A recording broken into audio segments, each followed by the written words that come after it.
Selamat pagi semuanya. Hari ini bertemu lagi dengan Lose Cindra dan Cece Evi. Hore! Anak-anak, kita akan beribadah dan kita akan memulai ibadah ini dengan berdoa. Mari kita semua berdoa. Selamat pagi Tuhan Yesus. Hari ini kami datang kembali kepadamu untuk beribadah. Kiranya Tuhan menyertai ibadah kami dari awal hingga akhir. Dalam nama Tuhan Yesus kami berdoa. Amin. Anak-anak, sekarang saatnya kita akan memuji Tuhan. Mari kita memuji Tuhan sambil menggerakkan badan kita agar tubuh kita menjadi Sehat dan kuat. Ayo kita semua berdiri. Kita menggerakkan badan kita untuk memuji nama Tuhan.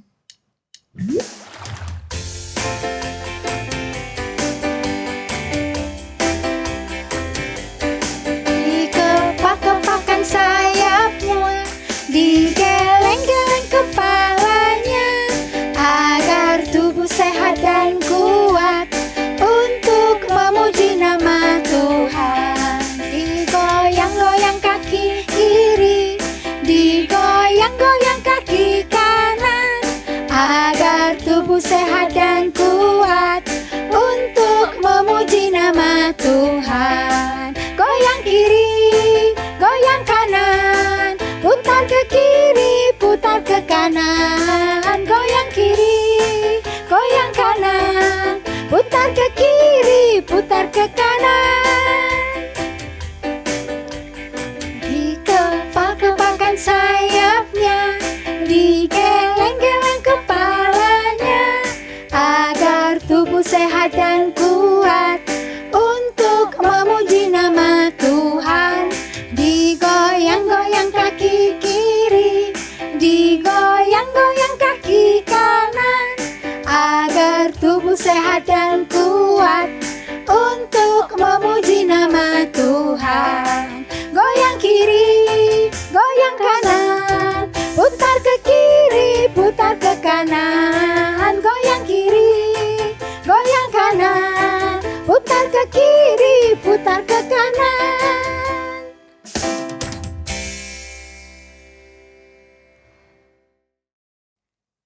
Di dalam dunia ini ada banyak orang-orang yang terkasih. Lalu Cindra mau tanya Cici Evi dulu ya. Cici Evi, siapa yang paling disayang sama Cici Evi di dunia ini? Siapa ya? Oh, aku tahu Lose. Siapa Tuhan ya? Yesus Lose. Oh, that's good. Benar anak-anak. Anak-anak, apakah kalian juga sayang kepada Tuhan Yesus seperti yang dikatakan Cici Evi? Ayo, kita memuji Tuhan. I love you Jesus.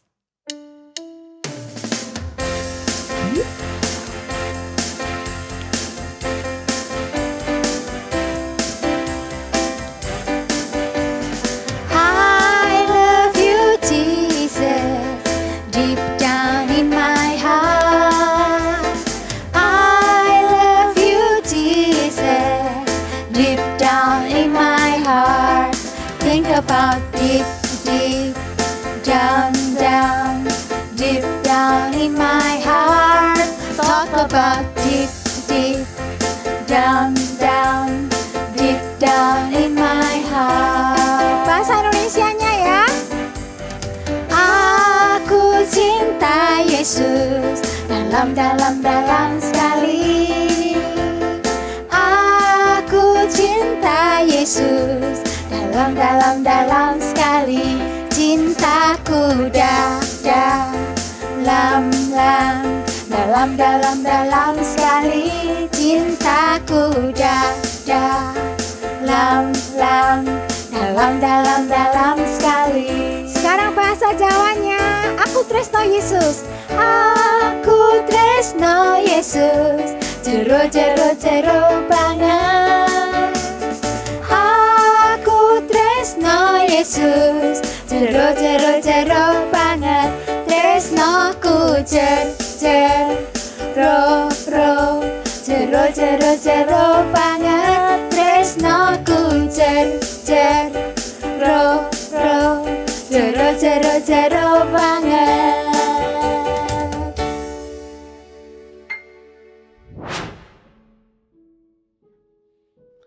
Shalom anak-anak, kita berjumpa kembali untuk kita bersama-sama mendengar firman Tuhan bersama saya, Lase Sin Leong. Nah, kita sudah memuji memuliakan Tuhan, bukan? Saatnya bagi kita untuk kita bersama-sama mendengar firman Tuhan. Mari sebelumnya kita bersatu dalam doa. Tuhan, terima kasih untuk minggu ini kami boleh bersama-sama beribadah kepada Tuhan. Kami sudah memuji, memuliakan Tuhan dan saatnya bagi kami untuk kami mendengar firman-Mu ya Tuhan. Berkati setiap kami dan buatlah kami mengerti. Dan tolong kami untuk kami menjadi pelaku-pelaku firman Tuhan. Di dalam nama Tuhan Yesus kami berdoa dan bersyukur. Amin. Nah, anak-anak yang dikasih Tuhan, hari ini Lase Sin Leong akan bercerita tentang Saulus memberitakan Injil ke Damsyik. Sebelum Lase Sin Leong cerita tentang ini, Lase Sin Leong ingin tanya kepada anak-anak sekalian. Kira-kira di antara kita siapa yang bercita-cita jadi seorang dokter? Adakah? Coba, kalau ada boleh angkat tangan nih. Siapa kira-kira yang mau angkat tangan nih yang jadi dokter? Ada ya?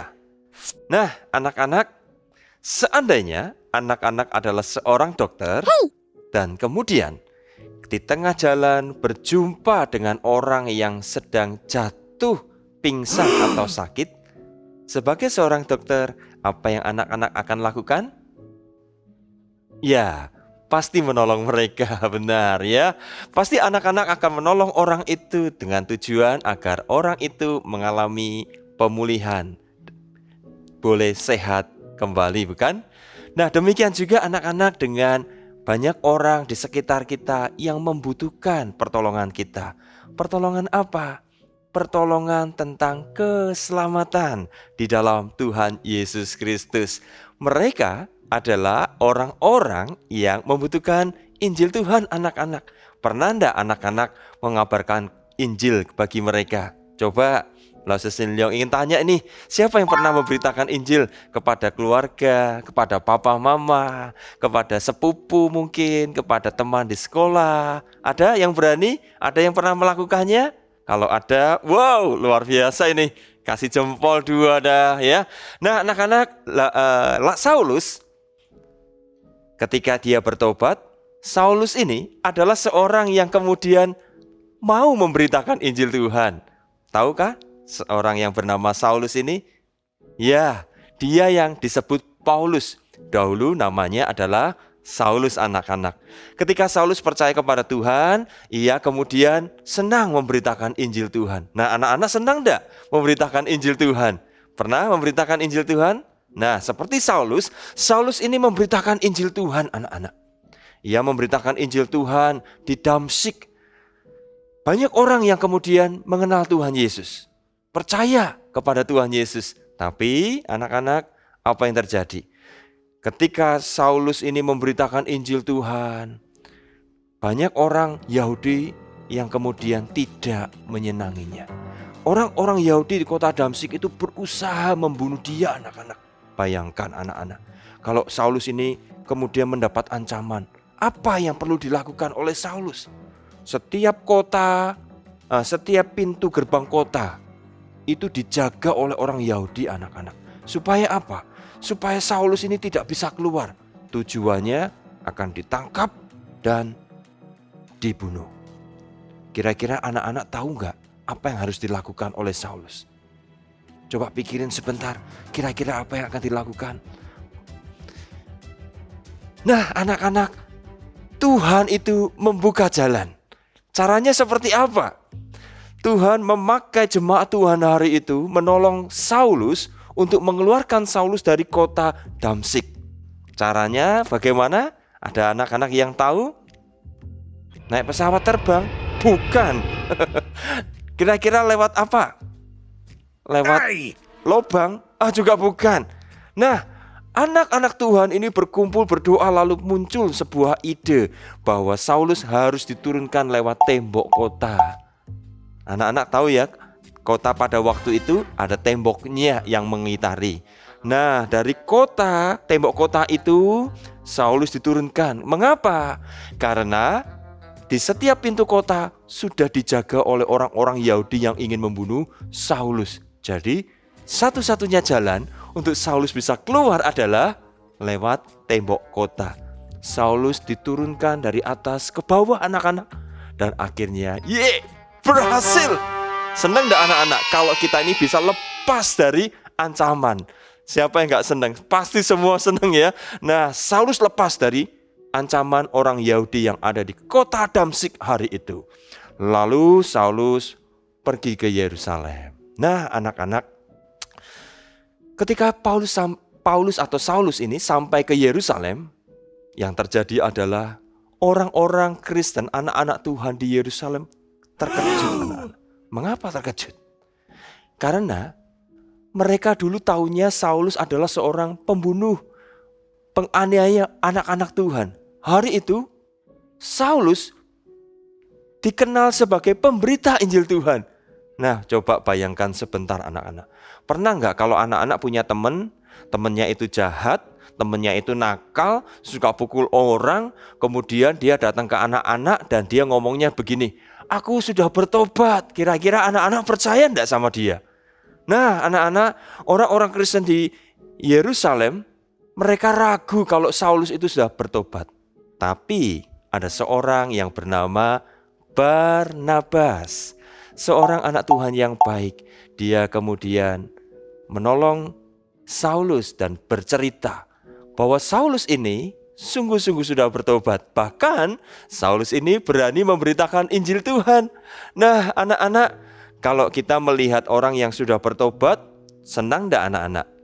Kita melihat teman kita yang dulu nakal, tetapi sekarang tidak nakal, tetapi ikut jalan Tuhan, ikut sekolah minggu misalkan begitu ya, kemudian jadi rajin ke gereja, senang enggak? Senang ya, pasti semua senang kan ya. Nah, anak-anak, hari itu Barnabas menuntun Saulus. Saulus diterima dan disayangi semua anak-anak Tuhan hari itu. Nah, kira-kira kemudian apa yang dilakukan Saulus di Yerusalem? Ada yang tahu? Ya, benar anak-anak. Yerusalem adalah menjadi tempat di mana Saulus kemudian memberitakan Injil Tuhan. Nah, tetapi sekali lagi, di dalam Saulus memberitakan Injil Tuhan ada orang-orang yang tidak suka. Anak-anak tahukah siapakah mereka yang tidak suka kepada Saulus? Ada yang tahu? Siapa yang tahu? Ya, orang Yahudi di Yerusalem. Mereka berusaha membunuh Saulus. Tetapi sekali lagi, Tuhan menolong anak-anaknya. Tuhan menolong Saulus anak-anak. Sekalipun Saulus dalam ancaman, tetapi Tuhan menolong. Tuhan membuka jalan sehingga Saulus bisa pergi ke daerah Kaisarea. Kemudian tiba di kota yang namanya Tarsus. Saulus selamat. Nah, anak-anak, dari kisah ini apa yang kita bisa pelajari? Pertama, seperti Saulus, kita harus tahu anak-anak bahwa orang-orang di sekitar kita, papa kita, mama kita, saudara kita, teman kita, mereka yang belum percaya Tuhan, perlu Injil keselamatan. Apa itu Injil? Yaitu kabar baik tentang Tuhan Yesus, bahwa di dalam Tuhan Yesus ada keselamatan. Siapa yang percaya Tuhan Yesus pasti diselamatkan. Anak-anak, kalau kita sudah di dalam Tuhan Yesus, kita pasti juga diselamatkan. Tetapi ketika kita sudah diselamatkan, kita adalah orang-orang pembawa kabar. Orang-orang yang diminta Tuhan, diberi perintah oleh Tuhan ya, untuk bercerita kepada orang lain, memberitakan Injil, memberitakan tentang Yesus Juru Selamat. Nah, anak-anak, siapa yang mau? Siapa yang mau? Ada? Nah, saya yakin anak-anak pasti mau ya. Nah, mari kita memberitakan Injil Tuhan bagi teman-teman kita. Kenapa? Karena mereka perlu keselamatan. Di dalam Dia, Yesus Tuhan, ada keselamatan. Tapi memang anak-anak, waktu kita memberitakan Injil Tuhan, itu tidak gampang. Kadang-kadang kita diajak teman ya. Kadang-kadang teman kita, dah, saya tidak mau dengar. Jangan kecil hati anak-anak, tetap sabar. Nanti Tuhan pasti tolong. Yang penting anak-anak mau memberitakan Injil Tuhan. Kalau mereka seperti orang yang sakit tadi, anak-anak, dan anak-anak adalah dokter. Apa yang anak-anak akan lakukan terhadap orang yang sakit tadi? Menolongnya, bukan? Demikian hal yang sama. Mereka yang belum dalam Tuhan Yesus perlu ditolong, perlu diselamatkan lewat Injil Tuhan. Mau kan anak-anak memberitakan Injil Tuhan seperti Saulus? Mau ya? Oke, sip, bagus, good semua ya. Maka mari kita memberitakan Injil Tuhan. Nah, anak-anak, ada satu ayat hafalan yang perlu kita ingat. Dari Matius pasal 4 ayat 19. Ikutlah aku dan kamu akan kujadikan penjala manusia. Ingat-ingat anak-anak, ikutlah aku dan kamu akan kujadikan penjala manusia. Ya, itu ayat hafalannya Matius 4 ayat 19. Sekali lagi, ikutlah aku dan kamu akan kujadikan penjala manusia. Mari kita memberitakan Injil keselamatan bagi orang-orang di sekitar kita. Amin. Mari kita berdoa. Tuhan, terima kasih untuk pagi ini. Kami tahu orang-orang di sekitar kami, teman, keluarga kami perlu Injil Tuhan. Karena melalui Injil itu mereka boleh melihat keselamatan yang dari Tuhan. Tuhan, pakailah kami seperti Saulus yang berani memberitakan Injil Tuhan. Sekalipun ada tantangan, kami percaya Engkau Tuhan menolong kami, memberi pertolongan hikmat bagi kami.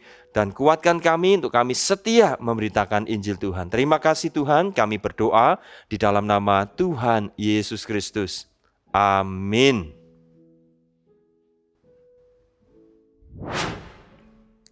Nah, sekarang waktunya kita memberikan persembahan.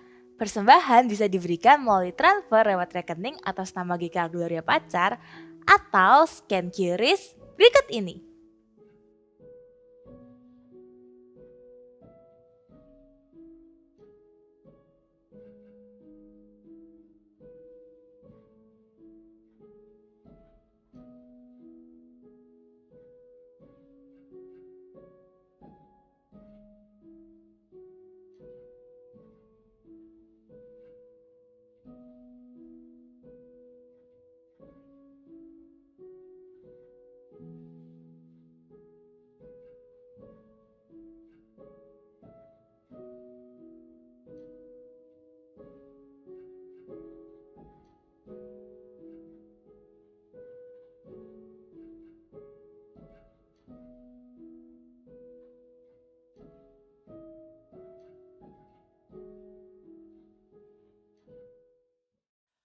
Shalom adik-adik. Wah, puji Tuhan. Kita sudah berada di minggu kedua bulan misi adik-adik. Wah, gimana adik-adik mendengarkan firman Tuhan tentang misi? Apakah adik-adik semangat untuk memberitakan Injil? Ya, kita bukan hanya semangat untuk memberitakan Injil ya. Kita juga mau semangat untuk menjadi berkat bagi sesama kita. Nah adik-adik, Pastor Edward mau mengucapkan banyak terima kasih kembali untuk setiap adik-adik yang telah mengumpulkan alat-alat mandinya untuk mereka yang membutuhkan. Nah adik-adik, Pastor Edward mau mengumumkan lagi nih, tanggal 14 Agustus sampai tanggal 21 Agustus, adik-adik dipersilakan untuk memberikan persembahan berupa alat tulis. Contohnya apa tuh Pastor Edward? Ya, contohnya bisa penggaris, pulpen, pensil, penghapus, kotak pensil, buku tulis, dan lain sebagainya. Adik-adik dapat memberikannya itu kepada gereja, lalu nanti untuk info mengenai persembahannya dan cara pengumpulannya bagaimana, adik-adik dapat menghubungi staf sekolah minggu kita ya. Nah, nomornya di mana? Seperti biasa, nomornya ada di bawah ini. Oke adik-adik, dipersilakan untuk menghubungi dan mempersiapkan alat-alat tulis yang akan diberikan kepada sesama kita yang membutuhkan. Tuhan Yesus memberkati. Adik-adik yang terkasih, marilah kita mempersiapkan hati kita dan menerima berkat dari Tuhan. Tuhan memberkati engkau dan melindungi engkau. Tuhan menyinari engkau dengan wajah-Nya dan memberi engkau kasih karunia. Tuhan menghadapkan wajah-Nya kepadamu dan memberikan engkau damai sejahtera mulai dari hari ini dan sampai Maranatha, Yesus datang kedua kalinya. Amin. Anak-anak, ibadah sekolah minggu sudah selesai. Jangan lupa kirim atau share link ibadah kita hari ini kepada teman atau sahabat atau keluargamu yang belum beribadah supaya mereka terberkati. Happy Sunday. God bless you. Bye.